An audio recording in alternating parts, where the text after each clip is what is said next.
గిరిజన ప్రాంతంలో పండగలు అయితే ఈ విధంగా జరుగుతూ ఉంటాయి. చూస్తున్నారు కదా, ఘటం ఎత్తుకున్న ఒక అమ్మాయి మధ్యలో ఉంది. చుట్టుపక్కల ఉన్న వాళ్ళు పాటలు పాడుతూ వేడుకలు చేస్తున్నారు. ఈ సైడ్ బాయ్స్ అయితే కోలాట కొడుతున్నారు.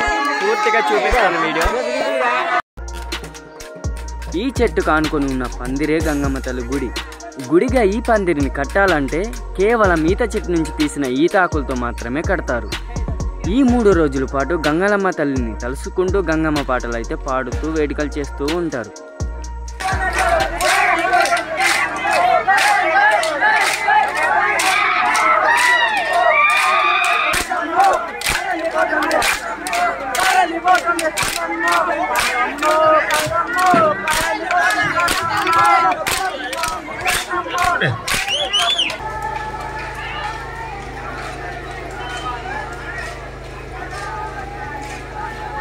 ఈ పాటల్లో కొన్ని అర్థాలు డబల్ మీనింగ్లా వస్తాయి. మేము చిన్నప్పటి నుంచి ఇలాంటి పాటలు వింటూ పెరిగాం కాబట్టి మాకు పెద్దగా ఏమనిపించదు.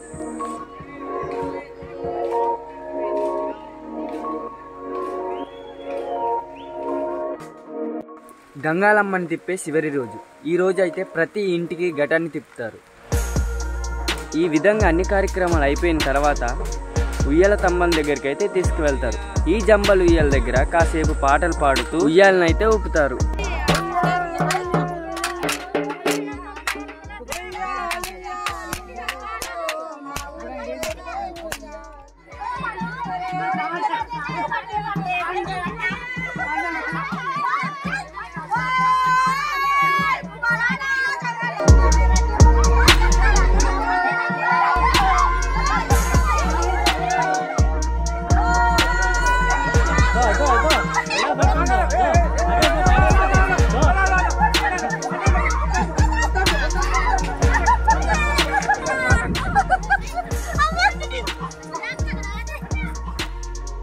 వాతావరణం బట్టే పంట ఉంటుంది కాబట్టి గంగమ్మ తల్లికి మేకనో పందినో బలిస్తారు మా ప్రాంతం వాళ్ళు. అనాథగా వస్తున్న మా ఆచారం ఇది.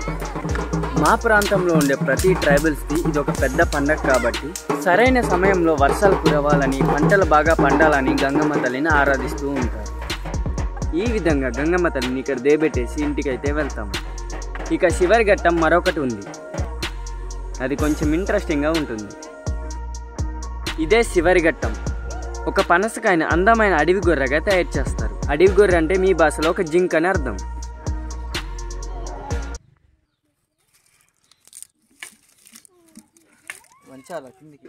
పనసకాయని ఈ విధంగా తయారు చేసుకుంటాం. మేము తయారు చేసుకొని దీన్ని వేటాడదాం. మీకు చూపిస్తాను.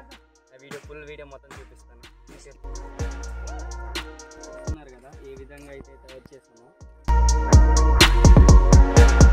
మా పండుగలో ఇది ఒక సాంప్రదాయమైన ఆచారం.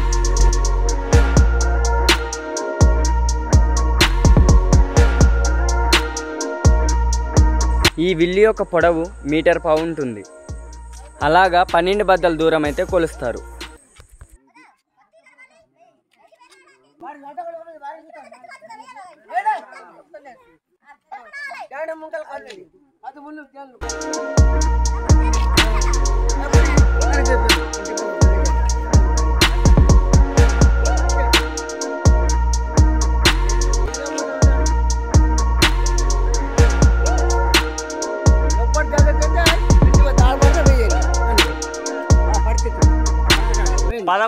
పదకొండు ఇంకొకరు 12.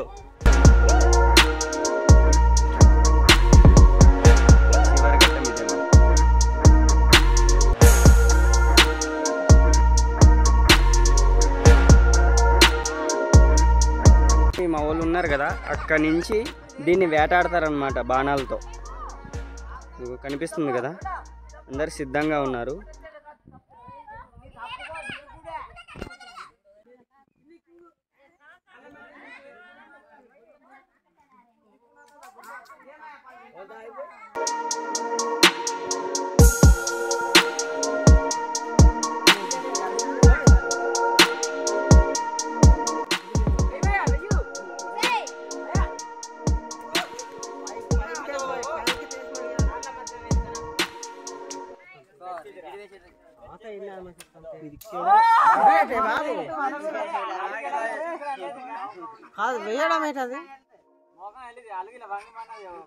ఇదే లాస్ట్ సార్ అండి. ఇప్పటికొచ్చి ఎవరు కూడా దీన్ని కొట్టలేదు. కేవలం మిట్ట మాత్రమే తగిలింది. అలుగు అయితే గుచ్చుకోలేదు. ఇంకో అలుగులు అయితే వంగిపోయినాయి, చూస్తున్నారు కదా. ఇదిగో మొత్తం రాళ్ళు అన్నమాట.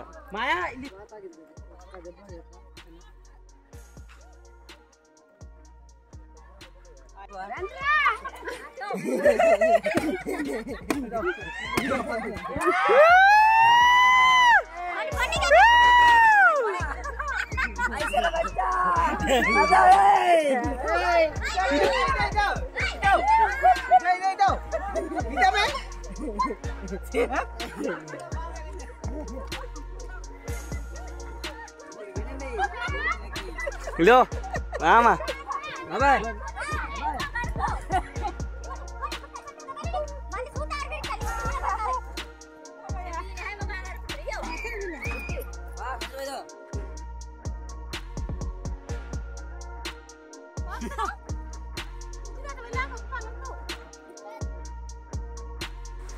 రాయికి అయితే అలుగు ఏ విధంగా గుచ్చుకుని ఉందో చూడండి.